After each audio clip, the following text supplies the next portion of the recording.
Saudara, Kementerian Kehutanan mengidentifikasi 12 subyek hukum yang terindikasi melakukan pembalakan di daerah aliran sungai di Tapanuli Utara dan Tapanuli Selatan.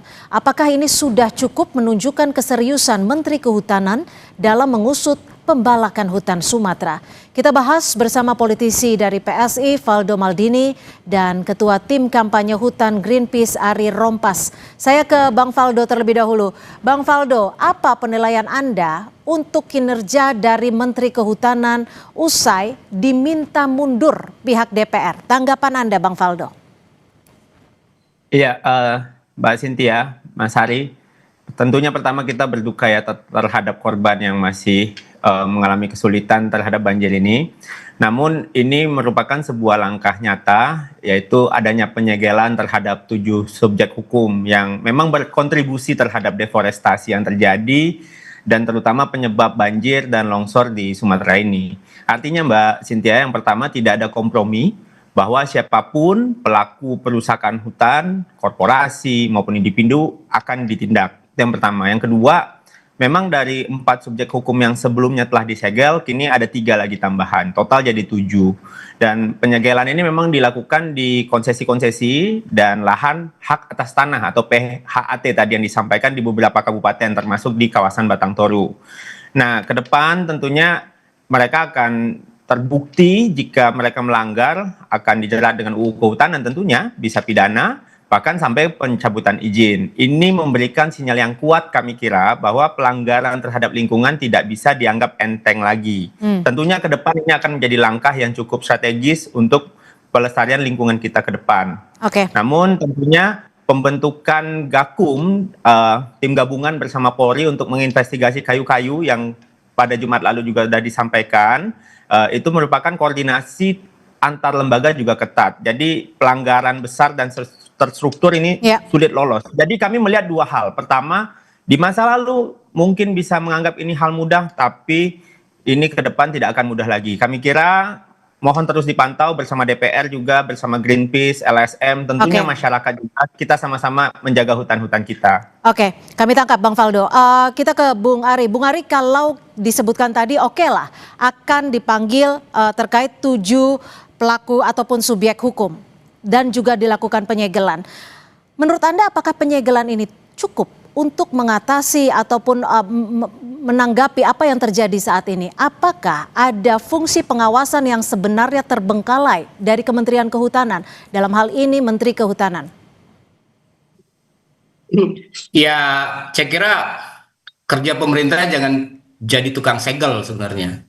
Karena seharusnya ini ada akumulasi kegagalan pemerintah untuk melakukan penegakan hukum dan juga untuk mengevaluasi model-model perizinan yang memang itu miskin sekali environmental ethics dalam proses pemberian izin. Jadi situasi hari ini bencana banjir hari ini itu adalah akumulasi aktivitas manusia dan memang di mana pemerintah itu bertanggung jawab memberikan izin-izin untuk investasi ini yang skala luas.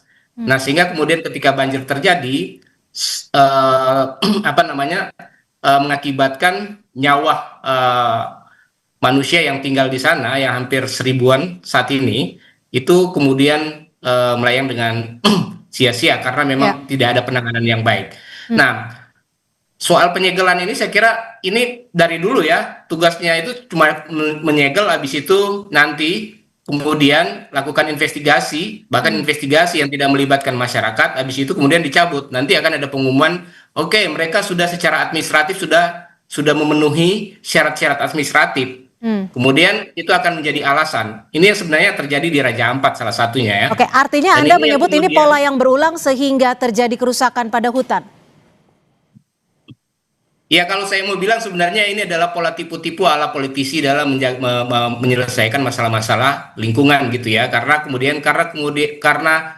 viral gitu dan orang kemudian menyorot itu, oke, mereka datang tiba-tiba gitu ya. Tapi kemudian penyelesaiannya sama sekali tidak berkeadilan. Itu yang sering terjadi. Sehingga memang ini harus menjadi pembelajaran yang penting karena masalah ini akan terus berlanjut kalau kita tidak berbuat sesuatu yang memang lebih progresif untuk melindungi hutan kita, untuk melindungi nyawa manusia gitu yang terancam bencana gitu, yang rentan terhadap bencana dan juga merugi perekonomian kita. Ini udah harus menjadi langkah-langkah yang serius yang harus diambil oleh pemerintah. Oke. Begitu, Mbak. Oke, saya kembali ke Bang Faldo. Bang Faldo, kenapa sih setelah bencana terjadi, setelah memakan ratusan, hingga saat ini 900 lebih korban jiwa, Pak Menteri baru bersuara, Pak Menteri baru bertindak. Apakah Pak Menteri sebenarnya sudah melihat, mengevaluasi 10 tahun ke belakang apa saja pembalakan liar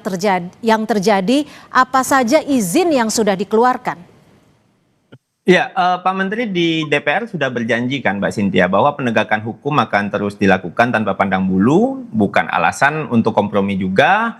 Masyarakat bisa ikut memantau, ikut mengawasi, bukan hanya berharap. Akan dibuka tidak data-datanya? Tentunya kan disampaikan hampir setiap hari ini. Jadi dari kemarin kalau kita lihat tuh Kamis, Jumat, Senin ada update-update dan progres-progresnya. Jadi dengan penyegelan, sanksi, audit izin, penertiban, kita berharap ini cepat pulih semua. Betul tadi yang dibilang oleh Om Ari bahwa jangan sampai ini berhenti di penyegelan saja. Idenya sangat benar gitu, bahwa kami kira ini adalah langkah untuk masuk awal gitu. Karena ini penting dan tidak boleh berhenti di sini. Karena banyak pihak, termasuk Greenpeace lah.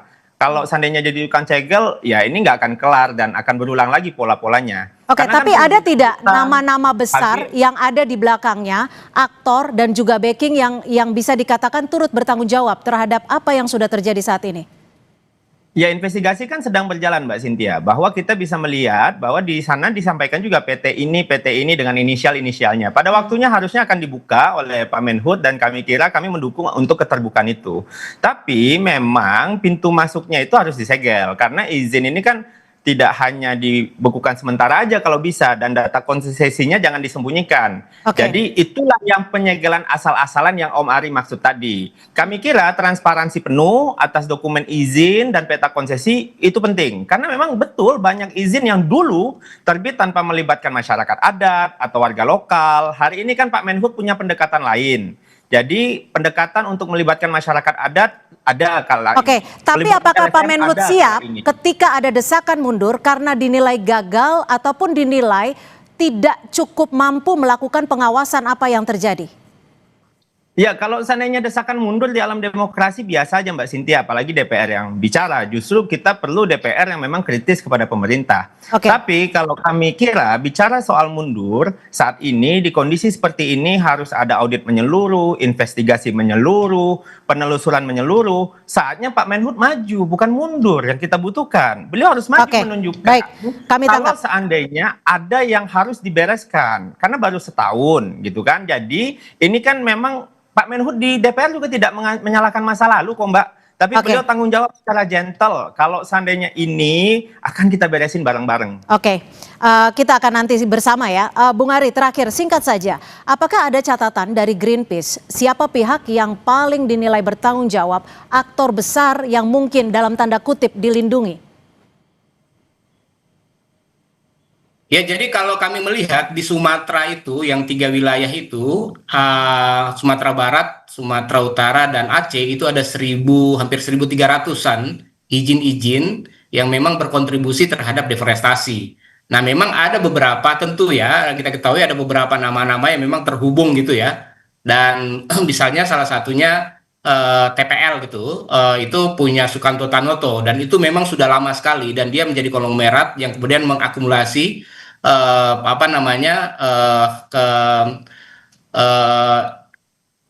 dia mengakumulasi investasi yang sudah lama di sana gitu. Yang kemudian kedua gitu ya, di situ juga ada perusahaan-perusahaan besar, termasuk yang punya Pak Prabowo yang di Aceh ya. Nah, ini coba menjadi tantangan bagi Kementerian Kehutanan gitu ya. Apakah kemudian dia berani gitu mencabut jika terjadi evaluasi bahwa salah satu perusahaan Prabowo di Aceh itu juga berkontribusi terhadap banjir. Nah, ini menjadi tantangan bagi Menteri Kehutanan Pak Juli untuk bisa menunjukkan bahwa dia betul-betul menjalankan fungsinya. Gimana Bang Faldo? Berani menindak siapapun. Gitu. Silakan Bang Faldo, jika disebut ada nama Pak Prabowo di sini. Iya, jadi ini perlu kami luruskan bahwa memang konsesi yang Pak Prabowo miliki yang 90.000 hektar itu sudah diberikan ke negara untuk konservasi gajah. Dan Satgas PKH itu sudah menyita 4 juta sawit ilegal, 66.000 hektar, 60 kali luas DKI Jakarta. Kami kira itu perlu kita luruskan. Di saat seperti ini kami kira lebih baik kita sama-sama memastikan penegakan hukum berjalan, tidak memprovokasi, mudah-mudahan ini cepat kelar, penegakan hukum harga mati. Kita dukung Kementerian Kehutanan bekerja dengan benar. Oke, baik. Karena di sini bukan masalah soal meluruskan, tapi langkah konkret apa yang bisa dilakukan pemerintah agar peristiwa ini tidak kembali terjadi. Terima kasih Bang Faldo, Bung Ari, terima kasih sudah memberikan perspektif di Kompas Petang sore hari ini. Selamat sore. Terima kasih. Sore.